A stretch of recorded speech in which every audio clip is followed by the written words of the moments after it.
یہ بات درست ہے، اس کو ہمیں کھلے دل سے قبول کرنا چاہیے کہ ہم مسلمان ہونے کے باوجود ان قدروں کو اختیار نہ کر سکے جو ہمارے آقا نے ہمیں دی۔ اکبر الہآبادی نے کہا تھا، مس پہ ہے اپنی نظر اور سیم ان کے ہاتھ میں۔ ہم تو تانبے پہ نظر جمائے ہوئے ہیں اور چاندی وہ لوگ لے گئے۔ اقدار عالیہ، رویوں کی خوبصورتی، قوانین کی بالادستی اور زندگی کا بہت سارا جمال وہ ہم سے چھین کے لے گئے۔ یہ خزانہ ہمارا تھا، لیکن صاحب جام اسی کا جو بڑھ کے تھام لے، جو بھی محنت کرے۔ ایک وہ زمانہ بھی تھا کہ شارلمان اس کے لارڈز ابھی دستخط کرنے کی مشق سے گزر رہے تھے، ابن حزم کے قلم سے 1000 کتابیں نکل چکی تھی۔ وہ زمانہ بھی ہم نے دیکھا جب پیرس میں کیچڑ تھا اور بغداد عروس البلاد کہلاتا تھا۔ ہم نے وہ دور بھی دیکھا ہے جب وہ سواد آشنا بھی نہیں تھے، حرف آشنا بھی نہیں تھے، اور ہمارے منجم ستاروں پہ کمندے ڈالتے تھے۔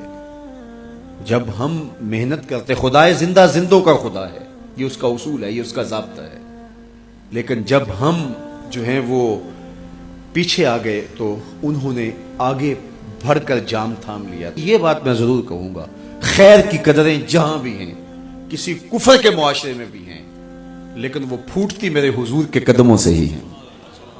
چوکھٹ اسی سے ہی فیض اور نور اور روشنی پھوٹی ہے، اجالے یہی سے گئے ہیں، ورنہ انسان آج بھی زنجیروں میں جکڑا ہوتا۔ وہ کیسا سماج تھا کہ جب بیٹی کو زندہ درگور کر کے باپ آتا تھا تو معاشرہ اسے داد دیتا تھا کہ تو نے اپنی آبرو بچا لی، تو نے اپنی عزت بچا لی۔ اور یہ اتنا بڑا گھنونا جرم، قیامت کے دن سب سے پہلا سوال نماز کا ہوگا، لیکن سب سے پہلا فیصلہ قتل کا ہوگا۔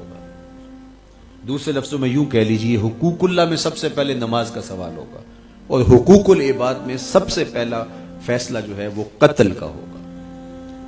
اور قتل میں بھی وہ بچیاں جو زندہ درگور کی گئی، ان کا مقدمہ پہلے لایا جائے گا۔ قرآن بتاتا ہے وَإِذَا الْمَوْءُودَةُ سُئِلَتْ بِأَيِّ ذَنبٍ قُتِلَتْ، قبروں میں گڑی ہوئی بچیاں اٹھائی جائیں گی، اللہ کی عدالت ہوگی، ان کے ظالم باپ کٹہرے میں کھڑے ہوں گے، اللہ ان بچیوں سے پوچھے گا بِأَيِّ ذَنبٍ قُتِلَتْ، تمہیں قتل کیوں کیا گیا؟ اب ان بچیوں کو تو پتہ ہی نہیں ہمیں کیوں قتل کیا گیا۔ ابھی آنکھ کھلنے نہیں پائی تھی کہ بند کر لی گئی، زبان بولنے نہیں پائی تھی کہ نوچ لی گئی، زندگی کا پھول ابھی کھلا ہی نہیں تھا کہ مرجھا گیا۔ انہیں تو پتہ ہی نہیں ہمارے ظالم باپوں نے یہ قیامت کیوں اٹھائی، یہ غضب کیوں توڑا، ہمارے معصوم دامن پہ کون سا داغ دیکھا کہ ہمارے ظالم باپوں نے ہماری زندگی نوچ لی۔ کہتے ہیں گڑھا کھودتے تھے، تاریخ پڑھیں، دل آج بھی خون کے آنسو روتا ہے، اور گڑھا کھود کر کے اس میں کھلونے رکھتے اور بچی وہاں بیٹھ جاتی اور کھلونوں سے کھیلنے لگتی، اور وہ اوپر سے ریت ڈالتے، اور وہ بچی پہلے پہل تو اس کو کھیل سمجھتی اور وہ اس کھیل میں خود شریک ہوتی، لیکن جب اس کے کندھوں سے اوپر تک ریت بڑھتی اور اس کی سانس دبنے لگتی، پھر اسے سمجھ آتی یہ کہانی کوئی اور ہے۔ پھر وہ معصوم اور ننھے ہاتھ جوڑ کے اپنے باپ سے زندگی کی بھیک مانگتی، لیکن ظالم سفاک باپ ریت ڈالتا، اور یوں اس کی سسکیاں، اس کی آہیں، اس کی چیخیں، اس کے آنسو اس ریت میں دب جاتے، اور اس معصوم ننھی چڑیا کے لیے نہ کوئی موم بتیاں جلانے والے تھے، نہ کوئی اس کے لیے احتجاج کرنے والے تھے، اور نہ کوئی اس کی FIR کٹتی تھی۔ باپ کو بھی داد ملتی، ماں کو بھی داد ملتی، معاشرہ صفاق اس پہ ماتم کرنے کی بجائے اس پہ خوشیوں کا اظہار کرتا۔ پہلی آواز پورے عرب میں جو اٹھی اور بلند ہوئی وہ میرے حضور کی تھی، بیٹیوں کو قتل کرنے والوں سن لو، میری فاطمہ میرے جگر کا ٹکڑا ہے، یہ پہلی آواز تھی۔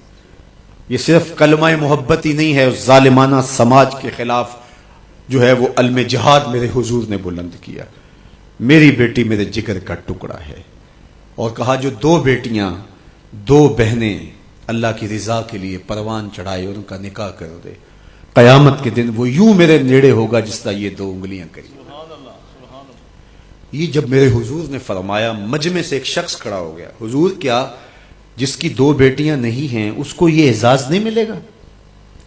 کسی بیچارے کی دو بیٹیاں نہ ہو، ایک بیٹی ہو، تو کیا اس کو یہ اعزاز نہیں ملے گا کہ وہ آپ کا ساتھ پائے؟ حضور نے فرمایا اسے بھی ملے گا۔ لیکن میں آپ کو دعوت فکر دیتا ہوں کہ اس سوال کے پیچھے کی کیفیت دیکھیے۔ اس کی ایک بیٹی تھی، کہاں بیٹیاں زندہ درگور ہو رہی ہیں اور کہاں ایک بیٹی والا کہتا ہے کاش کہ میری بھی 2 بیٹی. یہ تھا لایا ہوا میرے حضور کا نظام. بیٹیوں والے فخر کرنے لگے کہ ہماری بیٹیاں، یہ ہماری بخشش کی ضمانت ہوگی. 2 بیٹیوں کا نکاح کر لو، بخشش کی ضمانت.